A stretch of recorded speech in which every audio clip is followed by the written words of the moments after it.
Iran के बाने में भड़की भीषण जंग। एक और अहम खबर, कुर्द लड़ाकों ने IRGC चेक पोस्ट को उड़ाया। साकेज हवाई हाईवे पर दोनों ओर से जबरदस्त फायरिंग हुई है। फायरिंग में IRGC को भारी नुकसान की खबर आ रही है। ड्रोन हमलों के बाद कुर्द लड़ाकों का यह करारा जवाब था।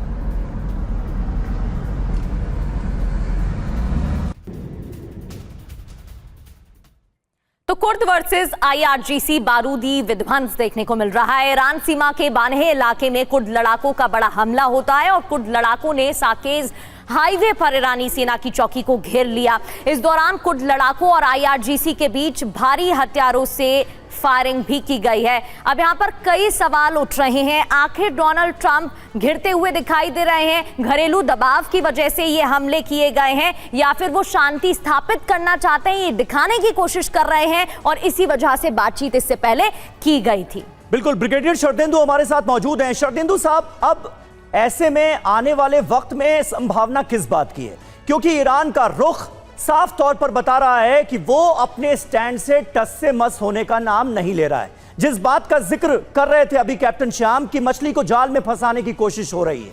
यहां पर ईरान फंसता हुआ नजर आ रहा है या फिर अपनी धमक दिखाता हुआ नजर आ रहा है कि चाहे जो हो जाए, बिना हमारी इजाजत के हॉर्मुज स्ट्रेट से कोई जहाज गुजरेगा नहीं।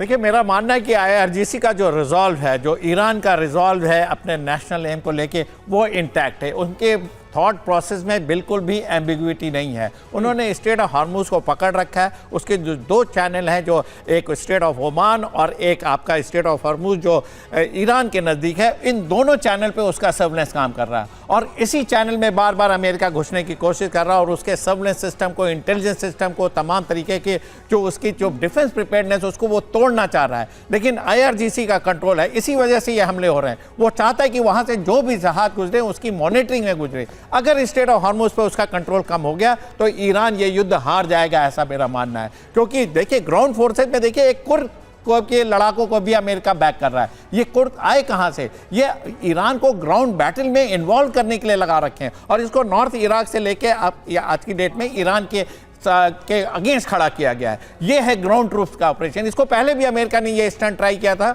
उसमें सक्सेसफुल नहीं हुआ था। स्ट्रेट ऑफ हॉर्मुज को खोलने में वो अक्षम है, नहीं खोल पाएगा, इसीलिए इस तरीके के ऑपरेशन जारी है। अमेरिका बहाना ढूंढता है। वायलेंस फॉर वायलेंस की जो थ्योरी JD वैंस देते हैं, डोनाल्ड ट्रंप बार बार बोलते हैं, उनके ये रडार पे है स्ट्रेट ऑफ हॉर्मुज। आज नहीं तो कल, नहीं तो एक डिकेड के अंदर इस स्ट्रेट ऑफ हॉर्मुज पे उसका मिलिट्री डोमिनेंस होगा, ऐसा मेरा एनालिसिस है इस इलाके की। क्योंकि ये मैपिंग हो रखी है इस इलाके की। अब तक ये आउट ऑफ साइट था। ईरान को आज नहीं तो कल स्ट्रेट ऑफ हॉर्मुज खोलना पड़ेगा, इसीलिए IRGC उस पर इतना सुदृढ़ है। ईरान की जो मिलिट्री स्ट्रेटजी है वो इर्द गिर्द स्ट्रेट ऑफ हॉर्मुज सर, पहले से तो आवाजाही जहाजों की शुरू यहाँ पर हो ही गई थी, राहत मिल रही थी और ये लगातार खबरें भी आ रही थी कैसे भारत के जहाज भी वहां से गुजरे हैं और कई ऐसी और खबरें भी आई थी जिससे ये मालूम पड़ रहा था कि अब बहुत जल्द शांति हो सकती है। लेकिन एक बार फिर से तनाव बढ़ता हुआ दिख रहा है और लेबनान पर नेतन्याहू का बड़ा बयान भी सामने आ गया है, जहां उनकी तरफ से कहा गया है कि आतंकी ढांचों को नष्ट कर रहे हैं। बेंजामिन नेतन्याहू का बयान, बंकर, टनल और आतंकी ठिकानों को तबाह कर रहे हैं, ये कहा गया है। और आइए आपको बताते हैं हिजबुल्लाह पर नेतन्याहू का बड़ा बयान क्या है। हिजबुल्लाह के 90% रॉकेट और मिसाइलें खत्म हो गए। हमने नसरल्लाह को मार गिराया, रादवान फोर्स के कमांडर्स को खत्म किया। पिछले 2 हफ्तों में 200 आतंकी मारे गए, ये कहा है बेंजामिन नेतन्याहू ने।